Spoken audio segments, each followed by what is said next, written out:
राम राम बंधुओं, ज्योतिर्लोक में आपका हार्दिक स्वागत है। शिव पूजन में हम सभी देखते हैं कि पंचामृत पृथक पृथक भी और संयुक्त रूप से पंचामृत भी एवं अन्य अनेकानेक द्रव्यों से भगवान शिव का स्नान कराया जाता है। हल्दी घोरकर, भस्म घोरकर, भांग घोलकर, तेल से, गुलाब जल से, अन्य अनेकानेक द्रव्यों से स्नान कराया जाता है। ठीक है। तो इस विधान में कुछ देखा देखी भी जैसे तैसे करते रहते हैं और ऐसे भी, इस प्रकार भी किसी भी प्रकार से चले। सब किसी न किसी प्रकार का एक प्रमाण होना चाहिए कि इस विधान में इस प्रकार से है, इस विधान में इस प्रकार से है और इसी प्रकार से करेंगे, उस विधान का पूरा अनुसरण करेंगे। ठीक है। तो अनेक विधानों में अनेक प्रकार से प्राप्त होते हैं कि इस प्रकार से इस करें, और उसमें फिर जो द्रव्य नहीं है उसका प्रयोग कैसे करेंगे। फिर वहाँ पर ये होगा भाई, जहाँ पर आपको विजया स्नान लेना है, जिस विधान में विजया स्नान आपको मिलता है, उसमें आपको दूसरा द्रव्य यदि नहीं मिल रहा है तो फिर उसमें उसका ग्रहण नहीं होगा। कोई एक ही विधान, प्रामाणिक विधान ग्रहण करना होगा। ऐसा नहीं कि इससे भी ये, इससे आपकी पूजा में संकीर्णता हो जाती है, संकरता भी कह सकते हैं। कोई एक प्रामाणिक विधान होना चाहिए भाई, शास्त्र का जो प्रमाण कहता है उस प्रमाण के अनुसार कर रहा हूँ। यदि किसी द्वात्रिंशोपचार पूजन में जो जो द्रव्य कहे गए हैं, द्वात्रिंशोपचार पूजन करना है तो उस विधि के अनुसार उन द्रव्यों से स्नान कराएंगे। ठीक है। इसी तरह और भी उपचार होते हैं, तो उस विधान के अनुसार और जहाँ से ले रहे हैं उसी के अनुसार सभी द्रव्यों का प्रयोग करेंगे। इसमें एक विशेष विषय जो है द्वादश स्नान, द्वादश द्रव्यों से भगवान शिव का स्नपन करना। अब ये स्नपन है वो अभिषेक इसको भी कह सकते हैं, इसको भी, ऐसा नहीं कि अभिषेक इसको नहीं कह सकते हैं। वो रुद्राष्टाध्यायी का पाठ करते हुए जो अभिषेक करते हैं वो एक विशेषता है, वो एक ही द्रव्य से होगा, चाहे जिस किसी द्रव्य से करें। और उसमें भी यदि अनेकों द्रव्य से आवृत्ति पूर्वक करना है तो अनेकों द्रव्यों से भी पृथक पृथक कर सकते हैं। स्नान में द्वादश स्नान को विशेष महत्व दिया गया है। द्वादश द्रव्यों से भगवान शिव का स्नपन, यहाँ पर वो उसी प्रकार से जैसे पंचामृत देते हैं, दूध देते हैं, दही देते हैं, घी इत्यादि अन्य अनेकों द्रव्य से जो अभिषेक करते हैं, स्नान कराते हैं, ऐसे इसी प्रकार से समझ में आएगा। तो इसमें 12 वस्तुओं का एक विशेष क्रम सहित वर्णन मिलता है। इस प्रमाण का मूल तो अभी ज्ञात नहीं है, लेकिन वही ब्रह्मसूत्रम समूह जिसका नाम लेता हूँ मैं बार बार, उसमें ये प्रमाण विगत वर्ष भी मिला था, पुनः मिला है, और ये चर्चा आप लोगों तक प्रेषित करने का प्रयास मैं कर रहा हूँ कि ये करना ही है तो किसी प्रमाण के आधार से करें, और उसका क्रम क्या है, ये नहीं कि पहले ये क्या, कैसे, कहीं कुछ, उसका क्रम भी निर्धारित है और द्रव्य भी निर्धारित है। द्वादश, शिव का द्वादश स्नान क्या है। प्रथमम गंध तैलम च, लिखना हो तो लिख लीजिए।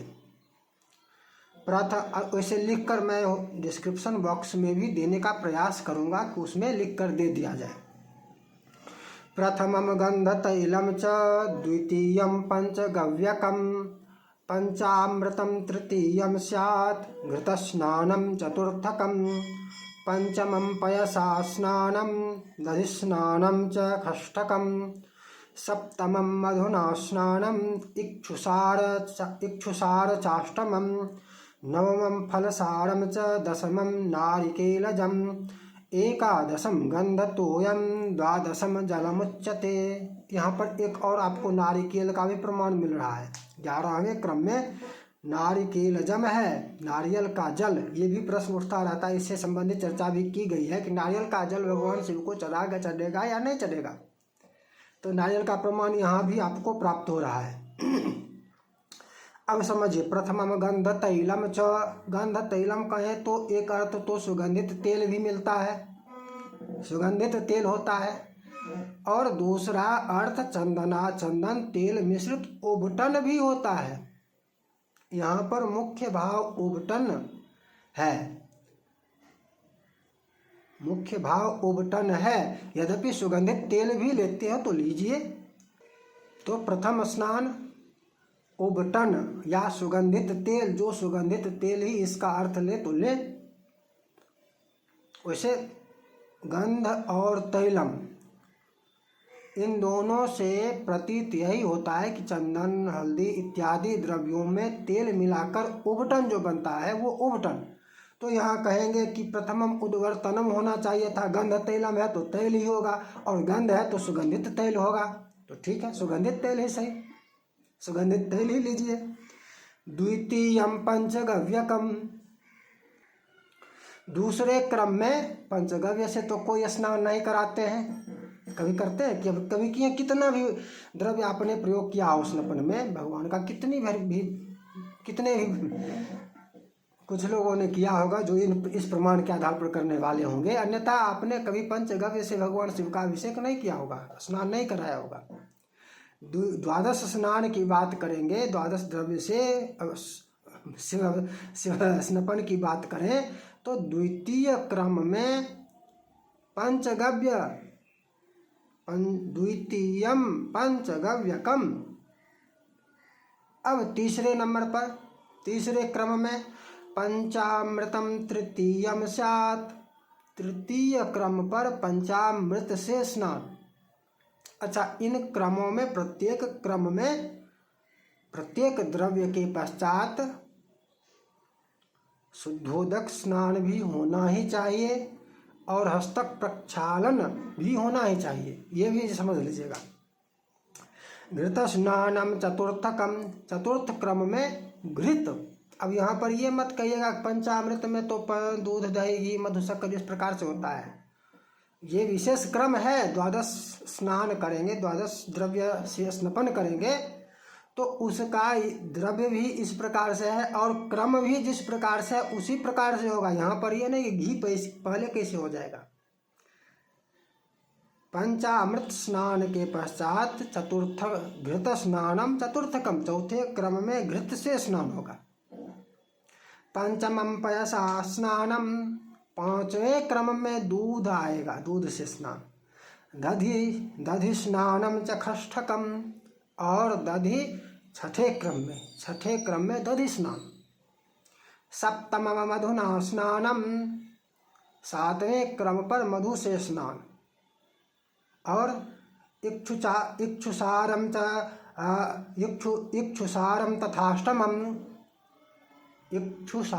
तथाष्टमम। अब यहाँ इक्षुसार का तात्पर्य शर्करा होगा।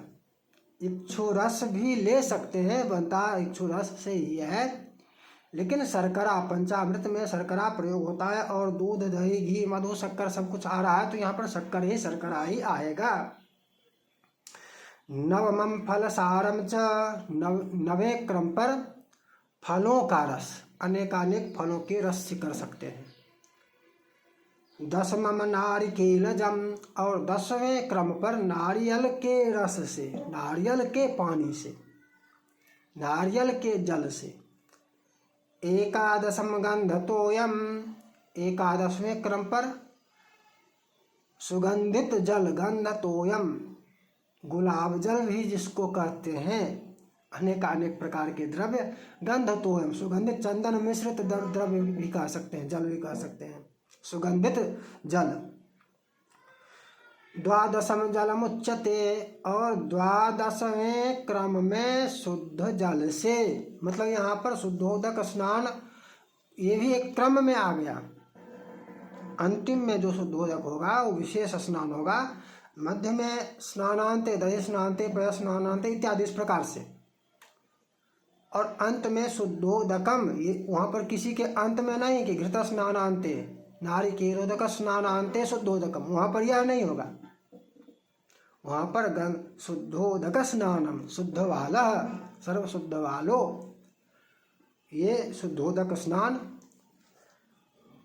द्वादशम जलमुच्यते, जल स्नान जो है ये अंतिम क्रम में जल से स्नान होगा। तो इस प्रकार से 12 द्रव्य मिलते हैं और 12 द्रव्यों से स्नान का ये क्रम भी है। ऐसा नहीं कि 12 द्रव्य से करेंगे तो 12 द्रव्यों का क्रम कुछ भी रख लें, नहीं, क्रम भी इसी वक्त रखना होगा।